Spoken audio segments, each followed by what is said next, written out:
ప్రత్యామ్నాయ పంటలే లాభసాటి. పంట బీమా, పంట నమోదు తప్పనిసరి. ప్రస్తుత ఖరీఫ్లో ఎల్నినో ప్రభావంతో వర్షాభావ పరిస్థితులు నెలకొనే అవకాశం ఉన్నందున రైతులు ప్రత్యామ్నాయ పంటలు, అంతర పంటల సాగు, నీటి సంరక్షణ వంటి మెళకువలు పాటిస్తే నష్టాలను తగ్గించుకోవచ్చని నంద్యాల ప్రాంతీయ వ్యవసాయ పరిశోధన కేంద్రం శాస్త్రవేత్త రమాదేవి సూచించారు. అయ్యవారి కోడూరు రైతు సేవా కేంద్రంలో మండల వ్యవసాయ అధికారి ఆధ్వర్యంలో నిర్వహించిన రైతు శిక్షణ కార్యక్రమంలో డిఆర్సి డిడిఏడి చెన్నయ్య మాట్లాడుతూ, అనిశ్చిత వాతావరణ పరిస్థితులను దృష్టిలో ఉంచుకొని రైతులు వరి, మొక్కజొన్న వంటి అధిక నీటి అవసరమున్న పంటలకు బదులుగా స్థానిక పరిస్థితులకు అనువైన ప్రత్యామ్నాయ పంటలను ఎంచుకోవాలని సూచించారు. ఒకే పంటపై ఆధారపడకుండా అంతర పంటలు సాగు చేయడం ద్వారా వర్షపు నీరు, పోషకాలను సమర్థంగా వినియోగించుకోవడంతో పాటు దిగుబడులు పెరిగే అవకాశం ఉంటుందని తెలిపారు.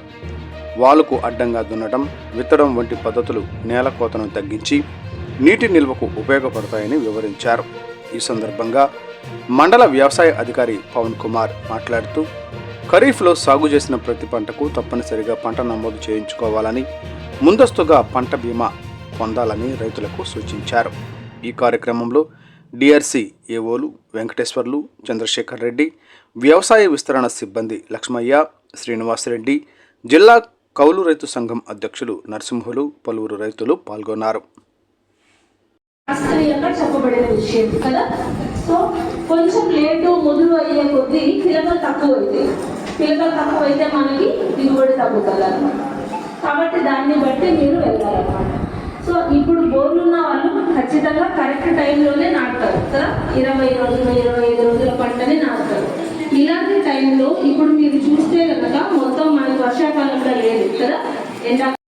రైతులందరికీ నమస్కారం అండి. నేను ఆర్ఐఆర్ఎస్ నంద్యాల నుంచి వచ్చాను. రమాదేవి నా పేరు. ప్రొద్దుతిరుగుడు పంటలో గ్రేడింగ్ డిపార్ట్మెంట్లో పనిచేస్తున్నాను అనమాట. అంటే ఇక్కడ ప్రొద్దుతిరుగుడు ఎప్పుడైనా వేసారా? ఎప్పుడో వేస్తారు. ఈ మధ్యలో అయితే వేయరు కదా, వేయట్లేదు కదా. ఇటు బోర్లు ఉన్నాయి, ఎందుకు వేయట్లేదు? బోర్లు ఉన్నాయి కదా, కేసీకేనాలా? సరే, ఇప్పుడు ఏంటంటే ఇప్పుడు ప్రభుత్వము నూనె గింజల పంటల్ని ప్రమోట్ చేయాలనుకుంటుంది. ఖచ్చితంగా నూనె గింజల పంటలు వేయండి. దానికి తోడు అట్లా వేసే వాళ్ళకి ఎక్స్ట్రాగా ఇన్పుట్స్ ఇవ్వండి కావాల్సినన్ని. అంటే ఇన్పుట్స్ అంటే ఏదో ఒక స్కీమ్ కింద ఒక విలేజ్ని తీసుకొని ఈ పంట నూనె గింజల పంటలు వేస్తారు అంటే వాళ్ళకి కావాల్సిన ఎరువుల్ని కానివ్వండి అన్ని కొనిచ్చి మీకు ఇవ్వడానికి కూడా రెడీగా ఉన్నారు. వాళ్ళ స్కీమ్స్ కూడా ఉన్నాయి. ఇప్పుడు వ్యవసాయం అంటే వ్యవసాయం చేయడం కాదు, ఒక బిజినెస్ ఎలా రన్ చేయాలో అలా చేయాలి. వ్యవసాయం కూడా కాలంతో పాటు మనమే మారుతూ వెళ్ళాలన్నమాట. అంటే ఇప్పుడు సార్ వాళ్ళు చాలా విషయాలు చెప్పారు. అందులో ఇన్సూరెన్స్ కూడా ఉంది కదా. ఇన్సూరెన్స్ అనేది ముందస్తు ఆలోచన కదా. ఒకవేళ పండకపోతే ఏమవుతుంది, ఒకవేళ పండకపోతే అనే ఆలోచన మనకి చాలా బాధ కలిగిస్తుంది, అవునా? సో అలాంటి సిచ్యువేషన్ మనం ముందే ఊహించి ముందే ప్రిపేర్డ్గా ఉండాలి. పండితే ఆదాయం ఎలా వస్తుందో పండకపోతే బాధ కూడా అలాగే ఉంటుంది. కాబట్టి ఆదాయం ఆశించి మనం పంటలు వేస్తాం, అవునా?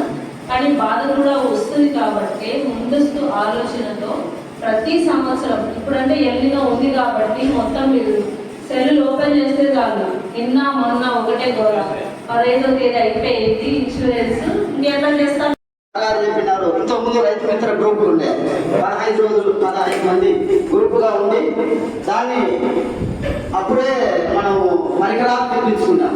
ట్రాక్టర్ కానీ ఇంకా కొన్ని మందులు కానీ తెప్పించుకున్నాం.